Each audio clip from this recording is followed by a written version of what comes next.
जय हिंद मेरे प्यारे साथियों, एक बार फिर से आप सभी का स्वागत है आज की इस वीडियो में। आज की वीडियो में मैं फिर से आपके लिए लेके आया हूं 2023-24 के जीव विज्ञान का मॉडल पेपर, जो आपके एग्जाम में पूरा तहलका मचाने वाला है। जैसे पिछले पेपर ने तहलका मचाया है, उसी प्रकार आज का यह पेपर भी आपके एग्जाम में तहलका मचाने वाला है। ठीक है, जिसके भी परीक्षा हाल में यह पेपर मिला था वो एकदम अच्छे से पूरे अच्छे मार्क्स गेन करके आए हैं। पेपर को जो तैयार करके गया होगा पूरा उसके बल्ले के बल्ले हुए होंगे ना। तो चलिए आज की क्लास को कंटिन्यू करते हैं और आज के पेपर में हम देखते हैं कौन कौन से प्रश्न हैं जो आपके एग्जाम में आने वाले हैं। और यह पेपर हो सकता है कहीं ना कहीं आपके भी एग्जाम में आ जाए, क्योंकि टोटल 7 मॉडल पेपर बनते हैं और उन मॉडल पेपर में यह एक मॉडल पेपर है। और यह किसके सेंटर पे जाएगा, कहाँ पे जाएगा, यह कोई गारंटी नहीं हो सकता है शायद आप पे आ जाए। तो आप इसे जब पूरी तरह से तैयार करके जाइएगा, क्योंकि अगर ये पेपर फंसा तो समझ लीजिए आपके पूरे मार्क्स बन के आएंगे। ठीक है मेरे भाई, चलिए यहाँ पे अगर आप ध्यान से देख लीजिए तो ये मॉडल पेपर आपके प्रतिदर्श प्रश्न पत्र सत्र 2023-24 जीव विज्ञान कक्षा 12 का मॉडल पेपर है। और आपको अच्छी तरह से मालूम है कि जो इसका पूर्णांक होगा वह 70 नंबर का होगा। ठीक है, आपके सभी पेपर 100 नंबर के होते हैं, लेकिन यह 70 नंबर का होगा। कि क्यों होगा, क्योंकि जो 30 नंबर होंगे आपके वह प्रैक्टिकल के तौर पर स्कूल से मिलेंगे। ठीक है, समय कितना होगा आपके लिए, आज समय जो है आपको दिया गया है 3 घंटे 15 मिनट। ये निर्देश आप पढ़ लीजिएगा। ठीक है, कौन कौन से प्रश्न हैं वो मैं आपको दिखा दे रहा हूँ। ठीक है, सही विकल्प चुनकर अपनी पुस्तक उत्तर पुस्तिका में लिखिए। ठीक है, यहाँ पे आपको देखिए प्रश्न दिया गया है और उसमें 4 विकल्प हैं। कौन सा विकल्प सही है वो आपको बताना है और एक प्रश्न के 1 नंबर है।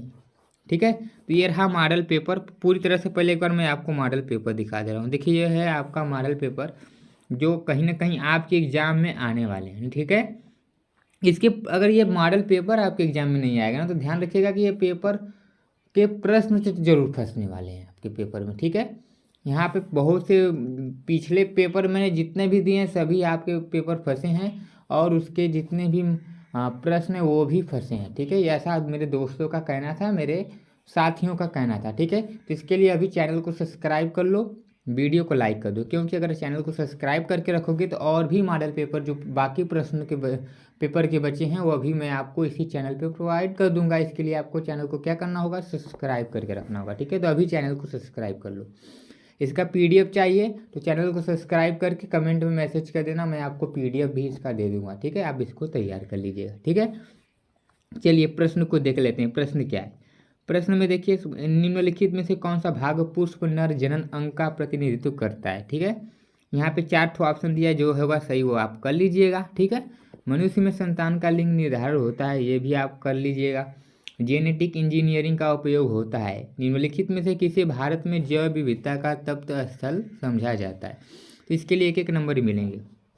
ये तो क्या है, ये बहुविकल्पी टाइप के आपके प्रश्न दिया जाएगा, उसमें 4 ऑप्शन मिलेगा, जो होगा उसको सही करना होगा। लेकिन यहाँ पे फिर देखिए जो दूसरा प्रश्न होगा वो आपके अति लघु उत्तरीय टाइप के होंगे। इसमें प्रश्न के डायरेक्ट क्या करना होगा, आपको उत्तर लिखना होगा और 1 नंबर मिलेंगे ना। चलिए क्या है, क्लाइनफेल्टर एवं टर्नर सिंड्रोम में गुणसूत्रों की संख्या लिखिए, 1 नंबर मिलेंगे। नर जन्म कोशिकाएं किस विभाजन द्वारा शुक्राणुओं का निर्माण करती है। परागकण मात्र कोशिका में गुणसूत्रों की संख्या क्या होती है। उस एंजाइम का नाम लिखिए जो डीएनए अणु को खंडों में तोड़ देता है। समष्टि में परिकल्पित पिरामिड किस प्रकार के होते हैं। देखिए आप अच्छी तरह से तैयारी की होगी, ये तो मुझे अच्छी तरह से मालूम है, क्योंकि आपका एग्जाम है, आपको एग्जाम में अच्छे मार्क्स लेके आना है। तो अच्छे मार्क्स लेके आने के लिए अच्छी तैयारी आपकी रहनी चाहिए। आप अच्छे से पढ़ाई किए होगे और अपनी पढ़ाई को ज़बरदस्त तरीके से कर भी रहे होगे। ठीक है, तैयार एकदम अच्छे से तैयार हो जाओ, अच्छे मार्क्स लेके आओ, क्योंकि जब भी आपके रिजल्ट आएंगे तो पड़ोसी आपके मार्क्स पूछने जरूर आएंगे। तो आप एकदम खुशी खुशी बता पाओ कि हाँ इतने मार्क्स मैंने लेके आया है। ऐसा ना हो कि जब पूछने आए कि मार्क्स कितने हैं तो एकदम चुप्पी हो जाओ कि नहीं कैसे बताएं इतना मार्क्स लेके आए। तो इतना अच्छे मार्क्स लेके आओ कि सुनने वाला भी दंग हो जाए, हाँ अरे इसको तो मैंने कभी पढ़ते नहीं देखा, ये इतना मार्क्स कैसे लेके आ गया ना। तो इन सब के लिए आपको क्या करना होगा, अपनी तैयारी को जबरदस्त करना होगा और इस मॉडल पेपर को तैयार करके जाना होगा। ठीक है, चलिए अगला क्या है, तीसरा प्रश्न जो है आपका, पक्षियों में लिंग निर्धारण को स्पष्ट कीजिए। ठीक, दूसरा वाटसन तथा क्रिक द्वारा प्रस्तुत डीएनए के द्विकुंडलित मॉडल का स्वच्छ नामांकित चित्र बनाइए। फिर क्या, प्रतिरक्षा क्या है, देखिए आर्किड पौधा आम के पेड़ की शाखा पर उग रहा है। आर्किड और आम के पेड़ के बीच पारस्परिक क्रिया को आप कैसे स्पष्ट करेंगे? फिर एक स्तरीय पारितंत्र में अपघटन चक्र का आरेख निरूपण कीजिए। देखिए आप चैनल को सब्सक्राइब नहीं करते हो, ना ही वीडियो को लाइक करते हो। देखो मैं इतना मेहनत कर रहा हूँ, आपको फ्री में तो प्रोवाइड कर रहा हूँ, इसका कोई चार्ज ले रहा हूँ? नहीं ले रहा हूँ ना। जब इतना सब कुछ मैं आपको फ्री में प्रोवाइड कर रहा हूँ तो आपको सब्सक्राइब कर देना चाहिए मेरे चैनल को, और वीडियो को लाइक कर देना चाहिए। तो अभी चैनल को सब्सक्राइब और वीडियो को लाइक कर दो ना, ठीक है मेरे भाई। दोस्तों के पास शेयर भी कर दिया करो, वो भी तो तैयार हो जाए, वो भी तो पढ़ लें ना। तो दोस्तों के पास शेयर भी कर दिया करिए ना। चलिए चौथा प्रश्न जो होगा आपका लघु उत्तरी प्रश्न होगा, जिसमें क्या लघु बीजाणु धानी तथा गुरु बीजाणु धानी के बीच कोई अंतर स्पष्ट कर। 3 नंबर मिलेंगे इस पर अगर आप लिखोगे इसको। तो हमारे समाज में लड़कियां पैदा होने पर दोष केवल महिलाओं को दिया जाता है, बताएं यह क्यों सही है या नहीं? इसको चाहे तो आप अपने से भी लिख सकते हो ना। एक संकर क्रॉस का उदाहरण लेते हुए मेंडल के प्रभाविता का नियम व्याख्या करिए। मेंडल तो एकदम बहुत इंपॉर्टेंट हो जाते हैं भाई। डीएनए कुंडलनी की कौन सी विशेषता ने वाटसन व क्रिक को डीएनए प्रकृति के सेमी कंजर्वेटिव रूप को कल्पित करने में सहयोग किया? इसकी क्या करना है? व्याख्या करना है, कर लीजिएगा। 5वां जो आपका प्रश्न है उसमें मलेरिया परजीवी के जीवन चक्र का स्वच्छ एवं नामांकित चित्र बनाना है। देखिए आप जब जाइएगा तो पेंसिल वगैरह लेके जाइएगा जीव विज्ञान वाले पेपर में, क्योंकि वहाँ पे फिगर बनाने की बात जरूर कहेगा, ठीक है। तो फिगर बनाने के लिए आपको पेंसिल की आवश्यकता होगी, ठीक है। रबड़ मितन कटर जो भी होगा सब मटेरियल लेके जाइएगा, ठीक है। ये नहीं कि पूरा बक्सो उठा के लेके चला जाएगा। फिर यहाँ पे जैविक जीव विज्ञान के अध्ययन से संक्रामक रोगों को नियंत्रित करने में किस प्रकार हमारी सहायता की है, ठीक। जैव उर्वरक किस प्रकार से मृदा की उर्वरता को बढ़ाते हैं? वैक्यूलोवायरेसिस क्या है, ठीक। फिर यहाँ पे प्रश्न संख्या 6 जो है क्या है? पीसीआर प्रतिबंध एंजाइम निम्नलिखित पर टिप्पणी लिखे। टिप्पणी लिखना है, पीसीआर पे लिखना है, प्रतिबंध एंजाइम, ठीक। जैव प्रौद्योगिकी का कृषि क्षेत्र में क्या उपयोग है, ये बताना है। फिर परजीवी जंतु से आप क्या समझते हैं, कोई एक उदाहरण दीजिए।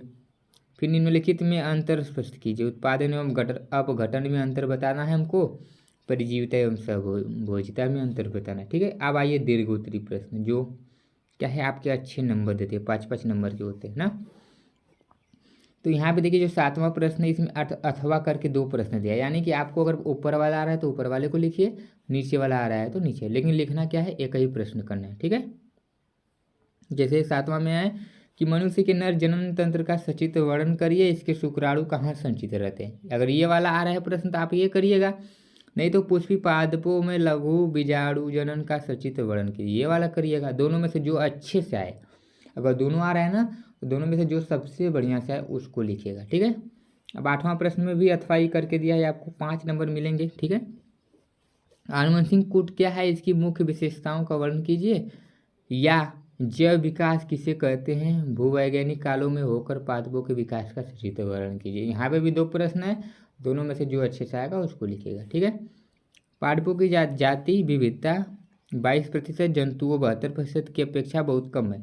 क्या कारण है कि जंतुओं में अधिक विविधता मिलती है, ये आपको बताना है। या किसी भौगोलिक क्षेत्र में जाति क्षति के मुख्य कारण क्या है, ठीक है। तो ये रहे प्रश्न आपके मॉडल पेपर के, जो कहीं ना कहीं आपके एग्जाम में पूरी तरह से तहलका मचाने वाले हैं, और इस बार एग्जाम में एक अच्छे मार्क्स आपको दे के जाएंगे, ठीक है, ये मेरी गारंटी है।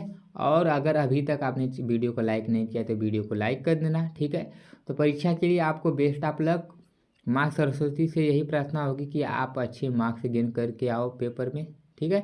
तो वीडियो को लाइक और चैनल को सब्सक्राइब और दोस्तों के पास शेयर करना मत भूलना, क्योंकि अगला वीडियो फिर एक नए मॉडल पेपर के साथ मैं अगले वीडियो में आऊँगा और आपको एक और नंबर देने वाला काम करूँगा, ठीक है, जिससे आप अपने पेपर में एक अच्छे मार्क्स गेन करके आओगे और अपने जीवन की इस दूसरी सीढ़ी को, 12 को हम दूसरी सीढ़ी कहते हैं और 10वां को पहली सीढ़ी, इस दूसरी सीढ़ी पे आप एक अच्छे मार्क्स के साथ चढ़ो, यही मेरी कामना रहेगी। तो बाय बाय, जय हिंद, जय भारत, वंदे मातरम।